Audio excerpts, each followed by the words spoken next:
Assalamu alaikum dear viewers, how are you all? I hope you're great.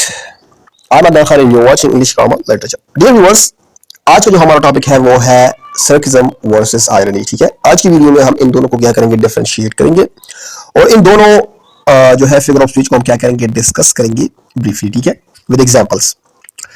तो सबसे पहले हम बात कर ले कि सर्किज्म वर्सेस आयरनी, इन दोनों में क्या फर्क है, क्योंकि ये बहुत ही क्या है, एक कॉम्प्लिकेटेड हो जाता है जब हम ये समझ लेते हैं कि ये एक सर्किज्म जो है ये क्या है, ये आयरनी की तरह हम इसका इस्तेमाल करते हैं। ठीक है, क्योंकि ये आयरनी, वर्बल आयरनी की क्या है, एक फॉर्म है, एक किस्म है, लेकिन इन दोनों में क्या है, एक मेजर डिफरेंस भी है। तो आज की वीडियो में हम इन दोनों को क्या करेंगे, डिफरेंशिएट करेंगे विद एग्जांपल्स। ठीक है, और हम समझेंगे कि सर्किज्म हम किसे कहते हैं, हम जो है वर्बल आयरनी हम किसे कहते हैं। ठीक है, और इसका इस्तेमाल जो है राइटर्स अपने प्लेज में, अपने जो है नॉवेल्स वगैरह, डायलॉग्स में इनका इस्तेमाल जो है क्यों होता है एज आयरनी, एज ए सर्किज्म्स। तो सबसे पहले हम इसको क्या करें, इसकी डिफिनेशन कर दें सर्किज्म की। Sarcasm recognise as the use of irony to mock or convey contempt. ठीक है, तो सर्किज्म जो है ये बेसिकली इस्तेमाल होता है मोक के लिए, तंज के लिए, या कन्वे कंटेम्प्ट। ठीक है, या एक नेगेटिव जो है कॉन्सेप्ट के लिए हम इसका इस्तेमाल करते हैं। मतलब एक किसी को जब हम बेवकूफ उसको हम दिखाना चाहते हैं या उसको जलील करना चाहते हैं तो हम क्या करते हैं, सर्किज्म का इस्तेमाल होता है, जबकि आयरनी का इस्तेमाल इस तरह नहीं होता, वर्बल आयरनी का। It is often used for the comedic purposes. ठीक है, मतलब ये कॉमेडिक पर्पसेस के लिए इस्तेमाल। कॉमेडिक पर्पसेस का मतलब क्या है, कॉमेडिक मीन खुशी वाले या मतलब मजाक वाले जो वो मकासद हो, ठीक है, उसके लिए इस्तेमाल होता है। Although it often carries a negative tone. ठीक है, और इसका जो होता है ना ट्यून, वो क्या होता है, वो नेगेटिव होता है। मतलब ये एक मनफी जो है, एक कॉन्सेप्ट जो होता है, एक परसेप्शन जो होता है वो क्रिएट करता है सर्किज्म्स। ठीक है, अगर आयरनी की हम बात करें तो वो ऐसा नहीं है। आयरनी जो है बेसिकली क्या होता है, ये एक आयरनी जो होती है, आयरनी एक ऐसा फिगर ऑफ स्पीच है, वर्बल आयरनी। ठीक है, कि जिसमें राइटर जो बोल रहा होता है तो उसका मतलब वो नहीं होता, बल्कि उसका मतलब उसके क्या होता है, उसके अपोजिट होता है। ठीक है, तो इस तरह की जो है स्पीच, डायलॉग या इरोनिक स्टेटमेंट को हम क्या कहते हैं, वर्बल आयरनी कहते हैं। ठीक है, अच्छा, which can upset those on the other end of the sarcasm. Typically, people use it to convey the opposite of what is true to make the subject of the sarcasm look or feel foolish.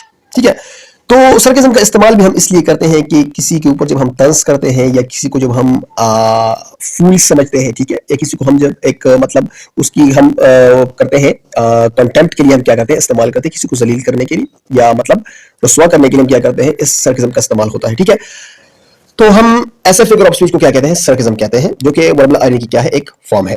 अच्छा, ये example है, इससे clear हो जाएगा। When someone takes too much time getting ready, you say, was the room on fire? ठीक है, जब आपका कोई दोस्त होता है और वो बहुत ज्यादा टाइम लेता है अपने आप को तैयार करने में, ठीक है, तो आप उसे कहते हैं was the room on fire? मतलब क्या कमरे में क्या है, आग लगी है। ठीक है, या कमरे को आग लगी है, क्यों आपने इतनी देर की। इसका मतलब यह है, it's mean that what took you so long, were you trying to put off fire? मतलब आपने इतनी देर क्यों लगाई, क्या आप अंदर कमरे के अंदर क्या कर रहे थे, आग बुझा रहे थे। ठीक है, अब यहां पर आप देख सकते हैं, यहां पर ये जो है अपने फ्रेंड को क्या कर रहा है, अपने फ्रेंड के ऊपर तंज कर रहा है, उसे मॉक कर रहा है, उसे जो है कंटेम्प्ट कर रहा है, मतलब उसकी जो है उसकी तजलील कर रहा है, उसको ये कर रहा है कि उसके ऊपर ये तंज कर रहा है। ठीक है, उसको ये क्या कर रहा है, फूल बना रहा है कि आपने इतना टाइम क्यों लगाया है, मतलब अपने आप को तैयार करने में। तो इस तरह की जो है सिचुएशंस में हम क्या करते हैं, सर्किज्म का क्या करते हैं, इस्तेमाल करते हैं। ठीक है, तो आई होप कि सर्किज्म का आपको अच्छी तरह समझ आ गया होगा।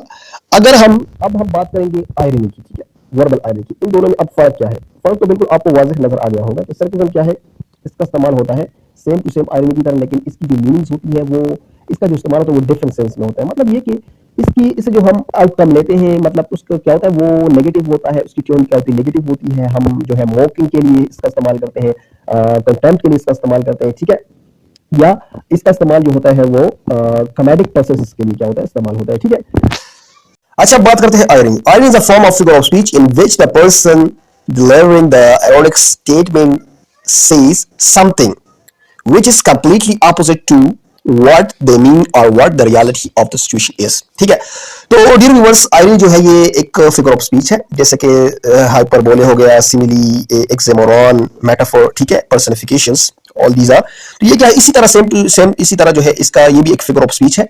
और ये क्या है, ये एक डायलॉग होता है, एक स्पीच होता है, मतलब एक आयरॉनिक स्टेटमेंट होता है। ये एक ऐसी सिचुएशंस होती है कि जिसका मतलब एक ऐसा स्टेटमेंट कि जिसमें राइटर क्या होता है, जिसमें राइटर बोलता कुछ है और उसका मतलब कुछ और होता है, ठीक है, उसका मतलब अपोजिट होता है, ठीक है। तो इस तरह की जो है इस तरह की स्पीच, इस तरह की डायलॉग या इस तरह की सिचुएशंस को क्या कहते हैं, आयरनी कहते हैं, ठीक है। इन एग्जांपल से क्लियर हो जाएगा। एग्जांपल फर्स्ट जो है इसमें आप देख सकते हैं, if it were a very cold day, इसका मतलब यह है कि अगर आज का दिन ठंडा होता, तो इसका मतलब ये नहीं है कि आज का दिन जो है ये कोल्ड है, ठंडा है, या मतलब ये सर्द है, ठीक है। राइटर का कहने का मतलब है कि आज का दिन क्या है, ये बहुत ज्यादा, मतलब ये बहुत ज्यादा नहीं बल्कि ये गर्म है, ठीक है, वार्म है, इट्स वार्म डे, ठीक है। तो राइटर के कहने का मतलब ये है, आप देख सकते हैं अगर हम इसकी एग्जैक्ट मीनिंग देखें तो ये बिल्कुल ऐसा है कि if it were a very cold day, मतलब कि आज का दिन अगर मतलब क्या होता है, ठंडा होता, तो इसका मतलब ये नहीं कि आज का दिन ठंडा है, लेकिन राइटर कहने का मतलब है इसका अपोजिट जो है इसकी वो होगी, राइटर का मतलब होगा, जिसका जिस तरह के राइटर का कहने का मतलब है कि आज का दिन क्या है, गर्म है, it's warm day. Second example है, if a fire stations were to burn down, अगर फायर स्टेशन में मतलब आग लग जाती, चल जाता, तो इसका मतलब ये नहीं है, इसका मतलब ये क्या है, एक सिचुएशनल आयरनी की क्या है, एग्जांपल है। इसके राइटर का कहने का मतलब है कि यहां पर हमारी एक्सपेक्टेशन कुछ है और जो है सिचुएशन का आउटकम जो है वो कुछ और है, क्योंकि आप देख सकते हैं फायर स्टेशन क्या होता है, ये एक बिल्डिंग होता है जो प्रोटेक्शन, जो फायर से हमें क्या करता है, प्रोटेक्ट करता है, ठीक है। अब ऐसे बिल्डिंग में आग लगेगी तो मतलब ये क्या है, ये एक सिचुएशनल आयरनी की क्या है, एग्जांपल है, ठीक है। तो सरकेज़म वर्सेस आयरनी, सरकेज़म और आयरनी का इस्तेमाल हम बिल्कुल सेम करते हैं, लेकिन इसका फंक्शन जो है इसमें फर्क है, ठीक है। मतलब ये फंक्शन के लिहाज से क्या है, एक दूसरे से डिफरेंट है। फंक्शन कैसे, कि वहां पर आयरनी का, सरकेज़म का इस्तेमाल हम करते हैं, वहां पर भी अपोजिट वर्ड्स होते हैं, ठीक है। जो राइटर कहता है उसके मतलब अपोजिट जो होते हैं उसकी मीनिंग्स होती है, लेकिन फर्क ये है कि सरकेज़म क्या है, ये मॉकिंग के लिए इस्तेमाल होता है, मतलब तंज के लिए, कंटेम्प्ट के लिए, किसी को क्या करें, किसी को जलील ख्वार करने के लिए, या नेगेटिव टोन के लिए, या कॉमेडिक प्रोसेसेस के लिए, ठीक है। इन सिचुएशंस के लिए हम क्या करते हैं, या किसी को फूल बनाने के लिए हम क्या करते हैं, या उसको समझने के लिए हम क्या करते हैं, सरकेज़म्स का क्या करते हैं, इस्तेमाल करते हैं, ठीक है। आयरनी जो है ये बिल्कुल इससे इस तरह इस्तेमाल नहीं होता। आयरनी जो है इसका इस्तेमाल हम करते हैं जब राइटर कोई स्पीच करता है, या उसका जो है कोई आयरनिक स्टेटमेंट होता है, या कोई डायलॉग होता है, ठीक है। तो उस डायलॉग की जो है अपोजिट मीनिंग क्या होती है, वो उस राइटर क्या करता है, मतलब उसका मतलब होता है, ठीक है। जो वो बोल रहा होता है एक्चुअल में वो नहीं होता, उसके अपोजिट क्या होती है, उसकी मीनिंग्स होती है। तो इसको हम क्या कहते हैं, इसको हम आयरनी कहते हैं, ठीक है।